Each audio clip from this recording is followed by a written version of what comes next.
Hello, hello. Sir David the Bard. No, I don't have a drinking problem. I'm coming out of Kangaroo City, Australia, and I'm going to tease him.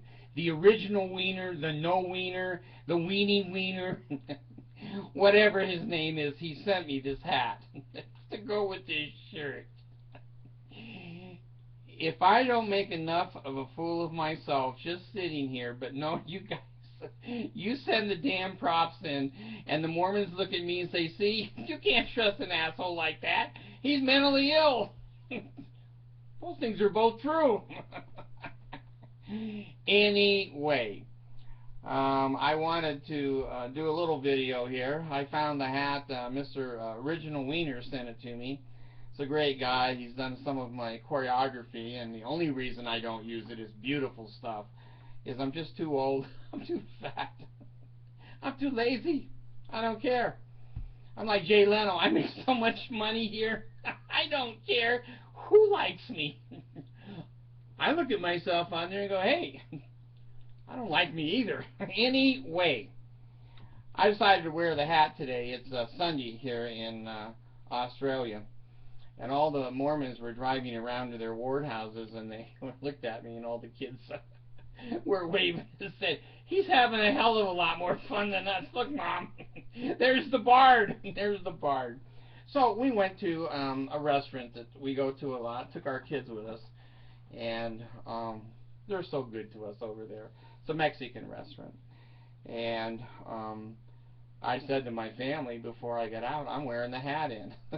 And Allison goes, I don't care. I'm going with you, Dad. You're my dad, and I love you. So we got out of the car, and she looked at me and said, I don't love you that much. So she gets back in the car, the little brat. Abigail, it doesn't matter. Abigail's, I wouldn't be seen with you. One of my friends might see me. And Mercy goes, I'm from the Philippines, but I didn't want people to think I was that desperate to get married here. So they sat in the car. Screw them. So I went in. I went in by myself, and I ordered my food, you know. And the Mormons were all, they're not supposed to buy on Sunday, but they're all in there with their tie and their garments hanging over their ass and out their shirts. And they're all looking over at me going, I think he's just respecting the Sabbath. I go, yeah, that's exactly what I'm doing. It's Sunday in Utah. It's a time to Mardi Gras. So anyway, we went in there. So they bring my food to me, and I'm sitting there at the table by myself. And you know me, I'm mentally ill. I don't really care. But I've got two kids out in the car there that are hungry. And so I thought, well, hell, they were hungry when I adopted them. I'm not going to let them be hungry. So I go back out to the car, and I throw the hat in the car, and all three of them jump out. We're going to eat. We're going to eat now. I go, this loyal family. They're like my other Mormon families. And you know, we sat at the table for a few minutes, and Allison, of course, is my most compassionate child. And I said, you know, Allison, you didn't want to be seen with your dad looking like this. What if I had terrible scars and burns and no eye? Would you be embarrassed to be seen with me? She goes, well, not really. And I said, well, should I be embarrassed to be with you because you're born in another country? Well, no. I said, well, think about it. You know, and I told Abigail the same damn thing. And Mercy, all three of them. I said, you know what? I'm not embarrassed to be with you people. I've never been embarrassed to be with you people. You're my family, and I love you, and I'm mentally ill. I had an autistic son. You take him in a restaurant, and you go, all the people would look at us, and I'd say, you know, he's speaking in tongues. Leave his ass alone. So Aaron would sit with us, and I raised him till he was 18. So there it is, human behavior. As long as you have a trophy wife, man, you put her on your arm and you drag around, and it makes you important. But if you have a midget wife with no eyes, you leave her in the car and bring her a sack lunch. What is that love? Is that love? I don't think so. I think you accept people the way. What if your mate or your one and only gets a terrible scar or burn? across her face. You go, hell, I'm not going into public with that. They're not with me. Well, I don't know. Maybe it's human behavior. Maybe it's human behavior.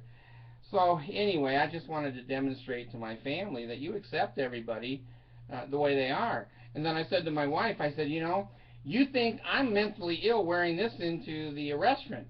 I think you're mentally ill wearing magic underwear. Well, it doesn't show. I said, well, mine doesn't show that bad. I said, I think I'm going to rob a bank, and this is a disguise. So when I get the money and the police call the other police, they'll say, it's a 300-pound man that can't run, and he's got a Irish hat on that's green and yellow at the top, and a T-shirt that looks like a beer. They won't get me. You know, I'll hide. I'll hide right out in public among the crowd. So anyway, you know, this is a perfect bankruptcy. Thinking of Utah, bank robbery costume. So anyway, I just wanted to share with you the hat that the No Wiener Man sent to me. I know he'll laugh. He's got a good sense of humor. He's been very faithful and good to me all through my programming. And many of you have too. And there's a couple of you that are just, you know, I come up here and look at the comments because you're like my family, you know, you're sweet. My family hates me, not this family, but the other Mormon family. They hate me. They can't say one good thing about me. And you know what's funny as hell? I have 199 countries that I've been to, and I have going on 460,000 hits, almost 500,000 hits. And my family who has shunned me has to go, holy shit, somebody likes that guy. Someone likes his sense of humor. God, all over the world, a lot of people think he's funny. How does that make them look? How does it make my Mormon children look that don't speak to me? If I had a father like this, maybe I wouldn't speak to him either. I don't know. I don't know. But anyway, I just wanted to share with you the happy Sundays. These are the things I do on Sunday. God, I used Jesus, I used to get up at 5:30 in the morning on Sunday and prepare the elders quorum lesson for the day. And then about 6:30 or 7, I'd be washing 5 or 6 little kids and doing their hair, getting their shoes and socks and their little suits on them. My wife is going crazy trying to dress herself. She's ready to walk out the door with no panties on. Then she remembers. We never had breakfast. We were hungry as hell by 12 o'clock. And when we, you know, took Cheerios to feed the kids to keep them quiet, hell, I ate most of them. I was hungry. And when the sacrament came around, we told the kids, this is your snack. This is your Jesus snack. They take 2 or 3 and no, you can't do that. Oh, and the Mormons, they're not allowed to take the sacrament with anything but their right hand. If they take it with their left hand, oh, that's an insult. So if you're a double amputee, you just stick your face in the bread and in the water, and you put it up. That's okay, but don't use your left hand. Don't use your, well, you're not allowed to use it for the sacrament or for masturbation. So, you know, life is life. So enjoy your Sundays now. I do. Hell, I stay in bed till 9:30 or 10, which is like heaven. And my kids quietly go out and they watch TV and they play Wii. And oh my God, Allison is as creative as a child as you'll ever see. Now, I have to make an announcement, and I hope I don't forget it before I say it. We're going to take another little vacation. I got tithing money up the ass. I've saved thousands and thousands in tithing money. So I'm going to take my sweet wife to Branson, Missouri. Now, I've only been to Branson once, 45 years ago, and it was a sleepy little town. Well, God, now Branson has 184 attractions. I don't know, 30 or 40 theaters, famous people every night, boat rides, ramps, canoeing, and I bought my wife, you gotta hear this one, okay? I bought my wife a horseback riding ticket. That was about $25. And she's scared to death of big animals. In fact, the Filipinos are scared to death of all animals because they eat them in the Philippines. They don't see a lot of animals there. And so she said, well, honey, am I going to ride the little one like the kids ride? I go, no, damn it. That's called a pony, honey. You can't put an adult on a pony. She says, well, I can jump off of it if it goes crazy.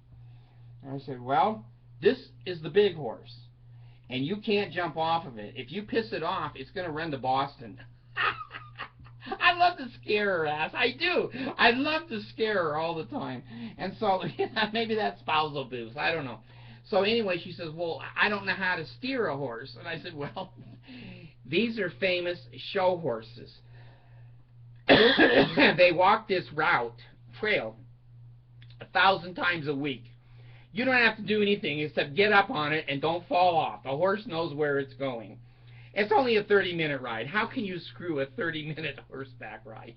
So I wanted to take a picture of her, and she's scared to death now to go to Branson because I'm going to make her ride the horse. I made her ride the zip line up in Park City because I knew she was getting to an age. She was 40, 41. You know, a lot of women that age are not going to ride a zip line. And I told her it was bitchin'. It was fun. Now, she said to me, Bard, and she's calling herself now Mrs. Bard. I've made a breakthrough. She calls on the phone, and I answer the phone, Bard, and she says, this is Mrs. Bard. Hey, I like listening to Mrs. Bard. So she, why aren't you riding the horse with me? I said, well, you know, I'd have to get a horse of my own. And she, well, get your own horse and ride with me. I said, honey, I read the rules. Damn. I hate to tell you what the rules are, okay? One of the rules is you can't weigh over 250 pounds, okay?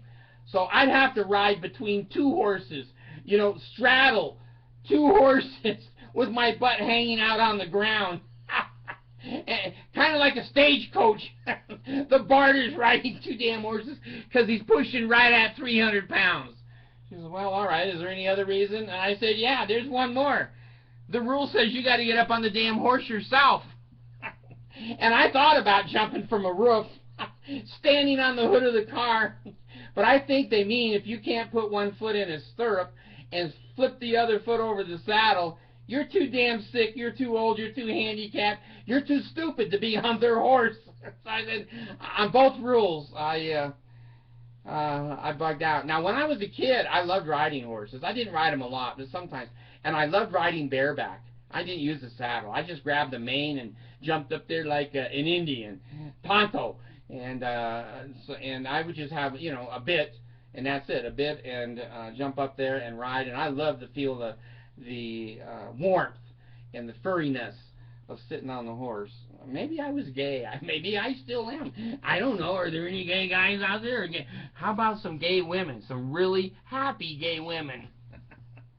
Fun, fun, fun. So anyway, we're going to go to Branson, and we're going to spend a week down there. And shit, the Bard is going to drive one way 1,300 miles. I'm going to fly from Australia here to Salt Lake City, and then I'm going to use my car that I have in storage here and drive it to Branson and back.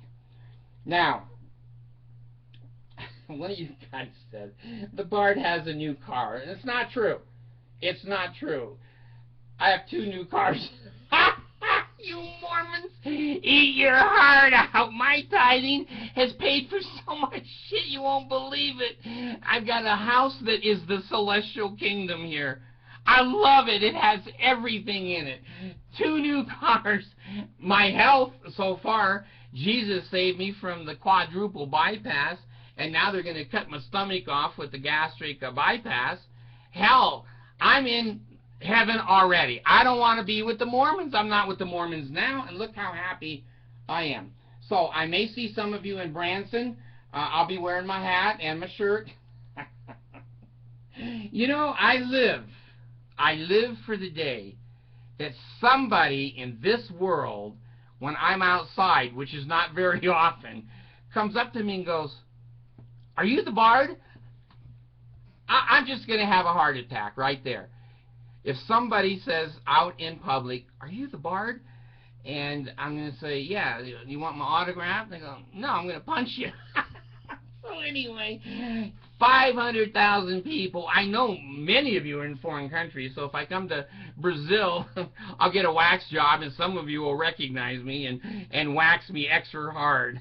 So anyway, I'm going to be out of the country here, Australia, and I'm going to ride the kangaroo to Salt Lake City, and then I'm going to get on an airplane, and then I'm going to wish that I could fly on it, and then I'm going to get out of the airplane and get in my car, but it's new. Son of a bitch is new. So get on old Highway 80 there, set that speedometer at 84, and whoa, you can roll across I-80 to Branson. So anyway, if any of you see me in Missouri, just say hi. I'm thinking of doing a stand-up show there. I'm thinking of interviewing and doing some comedy, but I can't think of anything funny, so I don't know. Maybe they'll hire me, maybe I won't. But if you miss me, it's not the Danites, and it's not my surgery yet. I still haven't been to court yet. If I go to court, you may never see me again. I don't know. Can you broadcast from a jail cell? Warren Jeffs does. He still gets money. Well, anyway, thanks for listening. Bye.